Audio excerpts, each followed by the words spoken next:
Welcome everybody to the newest episodes of Cardboard Castle Games. So we're going to start presenting pretty much deck reviews of our own custom decks that we have, that we've built, that we've run, and kind of just what we like. So today we have Atraxa Praetor's Voice. It is a green, white, blue, black commander. Flying, Vigilance, Death Touch, Lifelink, and at the beginning of your end step, proliferate. So pretty much how I've built this one is, it is, for the most part, Phyrexian Tribal. From the new All Will Be One set that came out, 3 or 4 sets ago, however long it's been. And pretty much I've just built it for Infect. So I try to infect people and then proliferate it, and try to kill people as soon as possible. Because as soon as they get those poison counters, you become the biggest target at the table, so you want to knock them out fast. So I'll start going over the deck, kind of how I built it, how it runs, how I want it to go. So let's go get into the card list, first of all. So Atraxa's running it, and then we got Atraxa, the Grand Unifier from All Will Be One. Flying, Vigilance, Death Touch, Lifelink. When Atraxa Grand Unifier enters the battlefield, reveal the top 10 cards of your library. For each card type, you may put a card type of that type from among the revealed cards into your hand. Put the rest of them into the bottom of your library in any random order. And then we got Shieldred, the Whispering One, Swamp Walk, and at the beginning of your upkeep, return target creature card from your graveyard to the battlefield. At the beginning of each opponent's upkeep, that player sacrifices a creature. So the first ones I'm going to be showing you is pretty much the top dog Phyrexians from all of the sets. We got Jin-Kataxis here. We got Vorinclex. We got Elishnorn, Grand Cenobite. Then we got our Planeswalkers, which I'm running Nissa in this just to create some Phyrexian horrors, and just to do a lot of diverse things. And then we got Wrenn and Realmbreaker. The great thing about Wrenn and Realmbreaker is because for green, and 1, lands you control have tap, add 1 mana of any color. So it's like pretty much Chromatic Lantern, but in a Planeswalker. And it kind of fixes the land base since we are running a 4-color deck, and sometimes that's hard to get the diversity of colors out that we need to pretty quick. So now we're getting into more or less of our mana rocks. I'm running Felwar Stone, Chromatic Lantern, Arcane Signet, and Sol Ring. That's our ramp, pretty much, that we're looking to get forth. Now, granted, this ain't no high EDH deck. This is going to be low, mid-range, kind of just getting started. Even though, Shieldred the Apocalypse is like a $60 card. You can easily substitute it. This is just what I've had, what I've built, kind of what I run. And honestly, it runs really well. So, artifacts, we got Norn's Annex, Realmbreaker, the Invasion Tree, Staff of Completion, Phyrexian Atlas, Glistening Sphere, Contagion Clasp, Grafted Exoskeleton, just to try to get in there and pretty much knock out our opponents as fast as possible.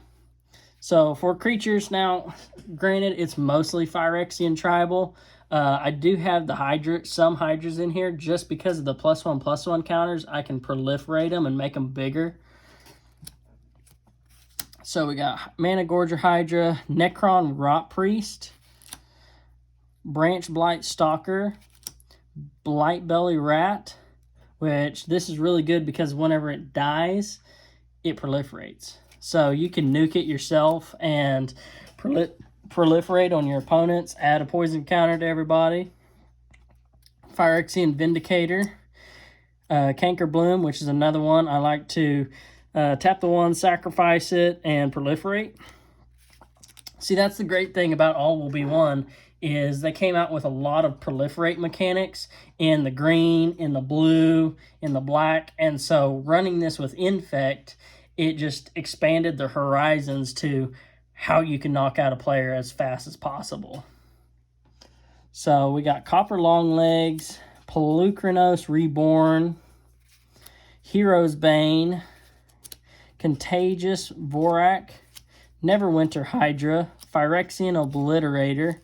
We got Skithrix, the Blight Dragon, Venerated Rot Priest. So this is one that's good, especially if you're like in a token deck, you know, where you got a whole bunch of creatures, and then you can play a spell like Damnation or any kind of spell that targets all of the creatures, because as it says on there, whenever a creature you control becomes the target of a spell, target opponent gets a poison counter.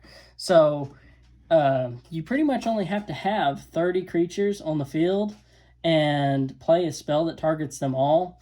Venerated Rot Priest activates, put 10 to one person, 10 to the other, and 10 to the other, and you've won the game. It's super broken, honestly. And then we have Vishgraz the Doom Hive from the Precon.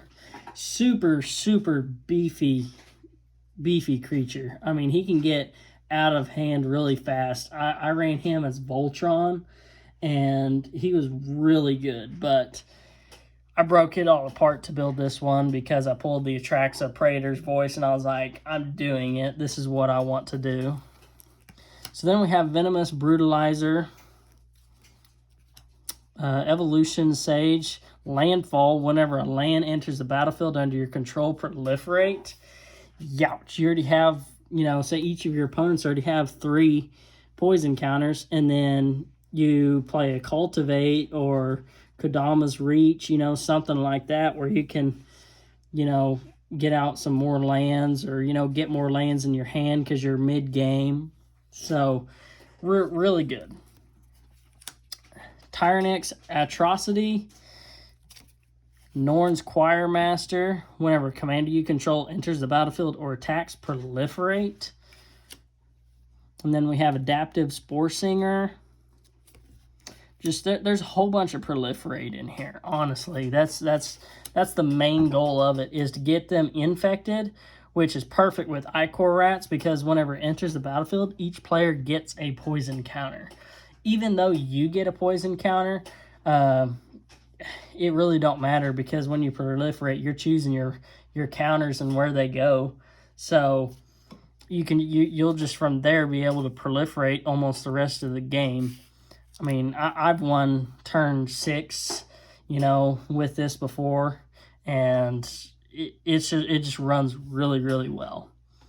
Gulping Scap Trap, Voidwing Hybrid, Scheming Aspirant, Whisper of the Dross, Swords to Plowshare, just so then you can exile a problem creature, Vraska's Fall, Experimental Augury, Infectious Inquiry, Noxious Assault, Vat Emergence, Cultivate, Expand the Sphere. Expand the Sphere is actually like a really good one I like to run in here. It's just so diverse, and it works really, really well in here. Breach the Multiverse is a very interesting card. Whenever I read it, I was like, okay, that can get very, very broken very fast. Thirsting Roots, Unnatural Restoration, Drowning Ichor, Kodama's Reach, Vivisurgeon's Insight, Blue Sun's Twilight, Norn's Decree, Necrogen Communication, Mesmerizing Dose, Okay, now we get into our lands. So, our lands pretty much that we have, granted, this is still a low-mid Precon, so it's not going to have like shock lands or anything like that. So for the first one, we got Lotus Field, we got Dark Slick Shores, Rogue's Passage, just because you can tap 4, tap it, target creature can't be blocked this turn. That gets stupid. Sunlit Marsh. See, what I'd do with Rogue's Passage is I'd get Vishgraz out, use Rogue's Passage on there. That's whenever I was running him as my commander, though, so I could kill him out with commander damage. Golgari Rock Farm, Exotic Orchard, Tranquil Cove, Celestia Sanctuary. And that's one thing that I loved from Double Masters 22 is the full art gate bounce lands. So this one is foil, and that art to me is just very, very nice. Command Tower, Temple of the False God, Jungle Hollow, Seachrome Coast, and then we get into our basic lands. You know, you just got some forests, you got islands, swamps, plains, just a lot of basics. Just because I have not upgraded the mana base in here, because I am not running high or CEDH.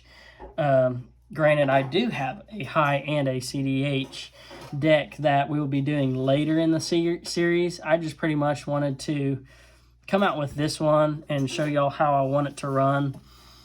So the goal is to get everybody infected, and then from them being infected and having poison counters, I want to proliferate them as fast as possible. That way I can get them more under control as soon as possible. Because as soon as you start putting poison counters, poison mechanic is by far the most scarce. Whenever it hits the board, everybody gets scared automatically.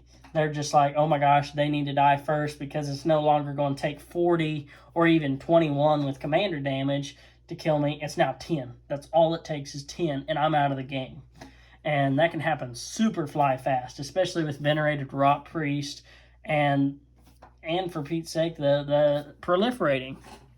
So I just pretty much try to get everything out there and be very aggressive, and then also try to keep people at bay, you know, with Norn's NX, and just have a massive amount of creatures on the battlefield. That way I can protect myself and yet still control the board.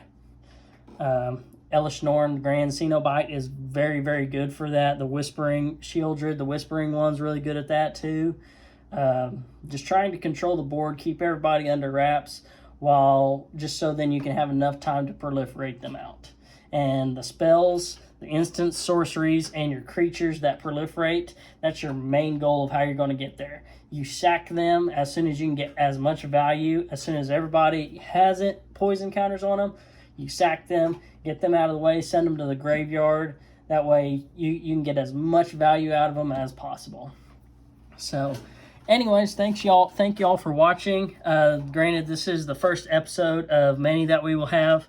I have all of my personal commanders that I'm going to go through in video and do a deck review on. And then my buddy also has his that we're going to go through and show review videos on.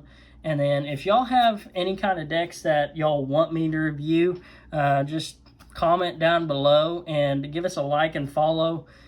Subscribe here on YouTube. Go to our Facebook page, which we will have in the link below. We will also be building custom commander decks, and we'll also have that link down below. We also have a Facebook page, so go and follow us there to be updated with all of the new content. And in our Facebook page, you can also get a direct link to our TCGplayer store. We update it daily, so there's always new cards coming in and going out. And so yeah, just give us a like and subscribe, and that way you can be updated on the next video that's coming out. So all right, well, thank you for watching, and we'll see you later.